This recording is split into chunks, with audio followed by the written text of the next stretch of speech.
Hello and greetings to all. I just wanted to hop on and do a quick video. Now, the video that I put together yesterday, which is part two of Huitzilopochtli, what he meant to the ancients and what he can mean to us as decolonizing Chicanos, was supposed to be followed by part three, in which I provide a little more scientific basis as to the origin of the tale. However, I'm still piecing all that together since I do want to provide you guys with a good presentation of everything that I've learned. The title of this video is Our Shift Toward Ethnic Identity. It is clear to see that at this particular point in time, a lot of people are waking up to a lot of things. A lot of people are beginning to question their religion, their spiritual beliefs, and whatnot. People are exploring identity. We're seeing it with the people who opt for Latin X, Chican X, to kind of manifest wanting to separate from the stringency of gender identity and include those who do not particularly subscribe to any one of them. That's not the point of this video. It is just pretty much to be mindful of the fact that this is a very good point in time to wake up to a lot of things, one of those being our sense of ethnic identity. I do have a lot of spiritualist friends who believe that we ought to not allow our minds to be marred by nationality and ethnicity, and at the end of the day, we're all one race, a human race, and whatnot. And that's a very good point, because at the end of the day, we are just one race, and we all have one mission, which is to make it to the best of our ability in this planet, to care for this planet and whatnot. In a lot of religions and a lot of cultures, it's pretty much the worldview. There's a lot of congruencies and similarities that we can come together on. But before we can get to those higher elevated thoughts of, a utopia in which we all come together regardless of race, nationality, gender, and whatnot, we do need to define who we are on a basis of ethnic identity, of which I've spoken before, not contingent upon what I look like, the color of my skin, the language that I speak, where I grew up, where my parents are from, but actually pieced together by everything that makes me what I am. Now, a lot of us were not reared traditionally.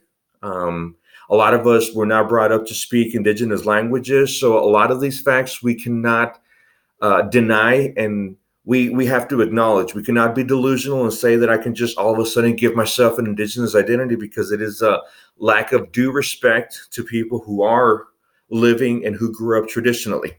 I pretty much imply that as Chicanos, we learn more about what makes us what we are now. Now, myself, finding out that I am of indigenous heritage, I speak to my immediate elders, which are my parents, my grandparents, and try to gather as much information from what they can provide. Look into the regions where my parents are from to see more or less what the indigenous culture is from there. And that is not to appropriate their culture of the people who continue to live there traditionally, since I'm not a part of that experience. But that's just to pretty much define myself as a re-indigenizing Chicano, as somebody who is there in advocacy and support of communities who continue to live traditionally. I do embrace a lot of imagery and a lot of cultural traits from Aztec culture. Now, that's a very jump the bandwagon kind of situation with a lot of us orphaned, culturally speaking, Chicanos.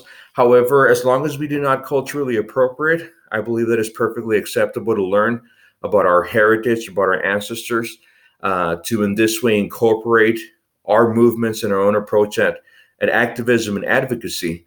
I did also want to speak to you all about a conference that I have. Well, it's like a book signing. I've spoken limitlessly about the book that I released in November.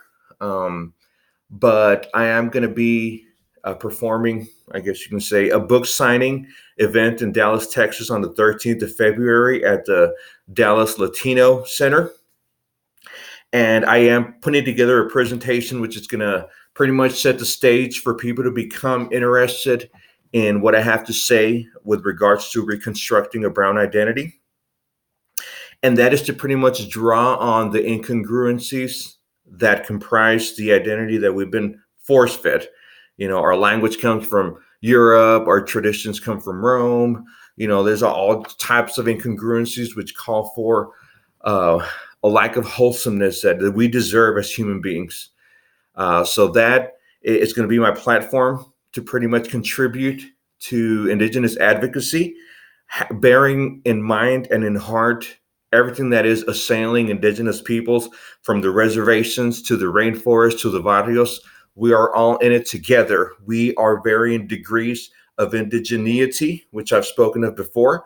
The fact that I did not grow up traditionally, the fact that there are more traditional brothers and sisters living in the rainforest in remote villages in Mexico does not really undermine my fervor, since I myself am still, to a certain degree, varying degree, as I mentioned, a part of that spectrum, and whatever befalls them befalls myself and befalls the entire human race.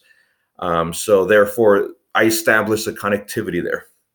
So I do want us to be more mindful of ethnic identity, and what comprises us, how we connect to our ancestry and our Indigenous brothers and sisters throughout the continent.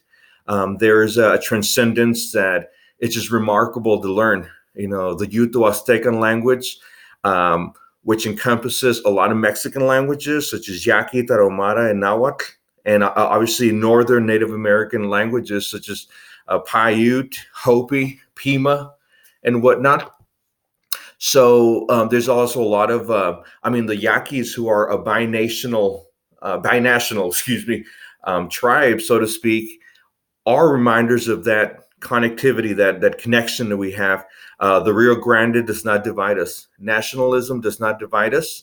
What divides us is our own impositions that we favor, and we can always obliterate them and reconnect. So, I welcome all of you to this journey, and stay tuned to how it goes at the Dallas Latino Museum, and stay tuned for the following video. Blessings and farewell.